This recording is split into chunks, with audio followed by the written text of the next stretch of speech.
The That's hug, baby boo? not gonna work. She won't hug me, ever, okay? She hates me. Also, I don't know if you heard, I ruined her proposal. Plus, P.S. It is just annoying. Oh, of course it's Isabela. And what's her problem with me anyway? She's the one with roses coming out of This her is a full-on spiral. You see, you're Let's missing unpack. the point. The fate of the family, it's not up to her. It's up to you. You're exactly what this family needs. So we need to immediately jump on the same train and agree that this isn't just about a hug. Are we all there yet? Okay. This is about confronting Mirabel's own wounds around visibility, comparison, and self-worth. From the first moment she hears the prophecy, her first instinct isn't action, it's resistance. She immediately explains why Isabela would never hug her, why she has no reason to. And this is defensive pessimism, a coping mechanism where someone preemptively prepares for disappointment to protect themselves from the emotional pain. Instead of focusing on what could happen, she focuses on why it won't happen. And I know it can sound silly, right? But the level of friendliness present in your inner dialogue heavily influences where you direct your thoughts and what stories you tell yourself. Only after rationalizing why Isabela will never hug her, she finally acknowledges her own feelings, even though, for a split second, honestly. And this is an example of emotional displacement. It's when someone avoids processing their own emotions by projecting their focus outward. Instead of starting with how she feels about Isabela, she starts with how Isabela feels about her. It's easier to talk about external conflict than it is to admit, yeah, I don't like her either.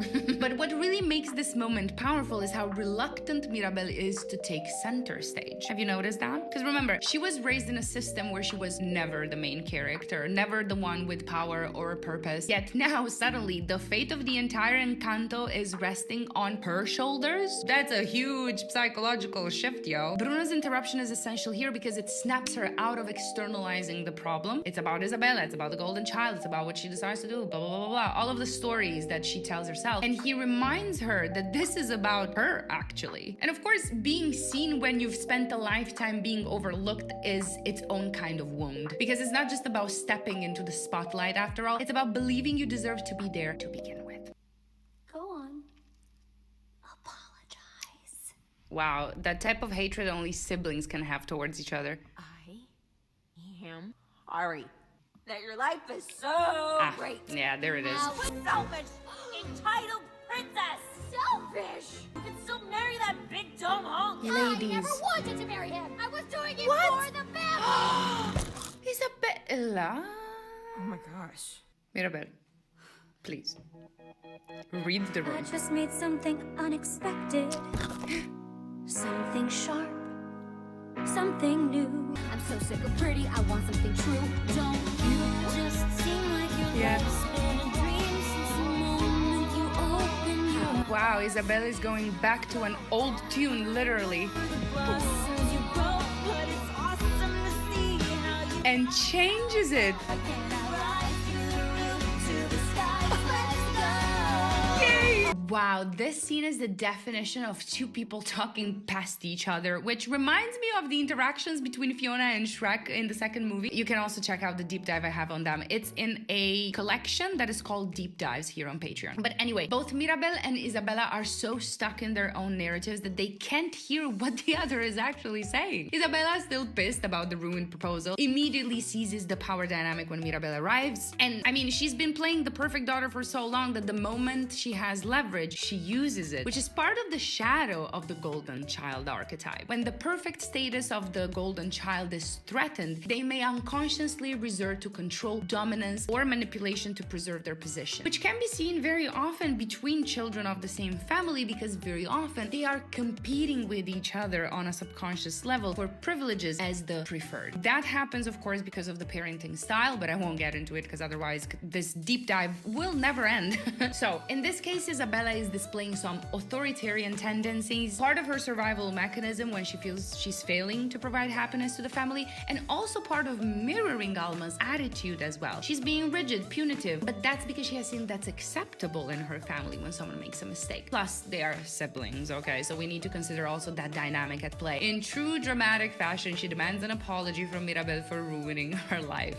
Mirabel tries to play along, but she can't do it. She's here for the hug after all, not the grovel. And so, instead of forcing herself to be the better sister, she snaps. She finally says what she actually thinks. That Isabela's life is perfect, that she's selfish, that people have real problems and she's obviously oblivious to them. It's jealousy disguised as truth, but it is truth nonetheless, at least from Mirabel's perspective. But here's the thing. If they were actually listening to each other, they would realize they're not enemies. They're trapped in the same system that makes them believe that. If Isabela listened, she'd hear that Mirabel feels like a total failure. She's been measuring herself against an impossible standard her whole life, and that the only way she's been able to cope is by telling herself that Isa has it easy. If Mirabel listened, she'd hear that Isabela has never been free, that she was literally going to sacrifice her love life just to keep the family happy. That perfection isn't something she enjoys, it's something she's trapped in. It's the only thing she knows. But instead of seeing the truth in each other, they keep playing their assigned roles. Isabela is the golden child, Mirabel is the jealous underdog. But then, the moment of rupture. Isabela, finally admitting she never wanted to marry Guzman, accidentally grows a cactus instead of another perfect, delicate, symmetrical flower. This is the real breakthrough, but Mirabel doesn't even notice at first. She's still locked into the script, you know, hug equals saving the miracle, so she tries to force it, and of course, it doesn't work. Because connection isn't transactional, it can't be scripted, it can't be forced, and that's when we get the song, What Else Can I Do? This is a song about freedom from perfection, about trial and failure, not trial and success, something Isabela was never allowed before. Now, let's get one thing straight, you and I. Perfection isn't just unrealistic, it's excruciatingly boring. Isabela's gift wasn't used as a gift at all. It was used as a cage, and now she's realizing that beauty isn't in control, it's in chaos, in the unexpected, in the messy, in the exploring, in the experimenting. And here's the irony. Mirabel and Isabela connect for the first time thanks to this song, not through being perfect sisters, not through being the perfect helpers, but in being imperfect together. It's only when Mirabel lets go of the strategy, of the agenda, of the pressure to fix the family, that's when the hug actually happens, not as a means to an end, but as an expression of love, as it's supposed to be. Because the truth is, connection doesn't happen when we are playing roles. It happens when we let go of our masks and are fully, unapologetically ourselves. You have to stop, Mirabel! Oh my god, Alma! Crack started with you. No, Bruno left because of you. No. Luisa's losing her powers. No. Isabella's out of control. No. Because of you. I will never be good enough for you, no matter how hard I try. Bruno left our family because you only saw the worst in him. Oh, what's happening? Care about this family. He loves this family. True. I love this family. We all love this family. You're the one that doesn't care. You're there's the one a lot of breaking pain in our this scene. home. Don't you The ever. miracle is dying because of you.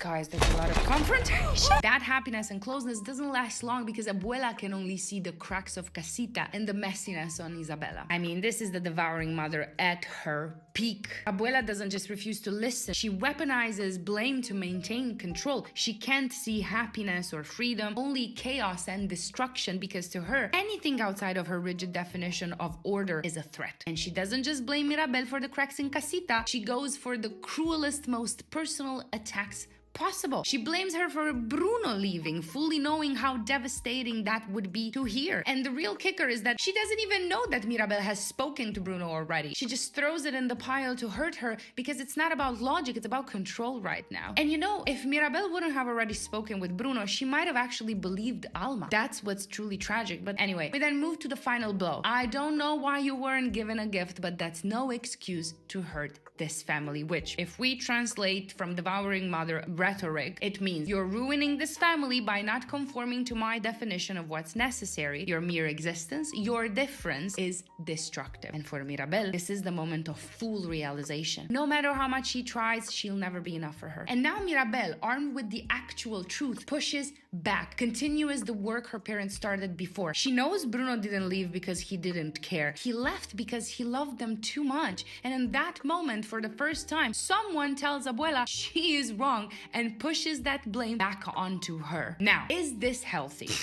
Oh, God, it's kind of a trick question. Because no, this isn't a healthy interaction overall, okay? But yes, it is absolutely necessary because the system itself is unhealthy. You know what I mean? Let me explain. When avoidance and repression have been holding a system together, like in this case, a breaking point is inevitable. This fight isn't about fixing things right now. It's about forcing the truth to be spoken, about hitting the moment where things either collapse entirely or evolve into something new. And Casita gets it. It literally cracks between them, because that's their collective consciousness as well, or at least that's what I think it is. Because this was always where things were going to end up, either forward into change or backward into blind tradition, which explains why the prophecy was so indecisive too. So, no, blame isn't healthy. But Mirabel standing up for herself, for Bruno, and for the family, that is absolutely healthy. It just happens that she doesn't have the right verbiage, the right emotional containment for this conversation. But neither does Alma, right? So I can't ask of a child to have the tools that the adult in the situation doesn't have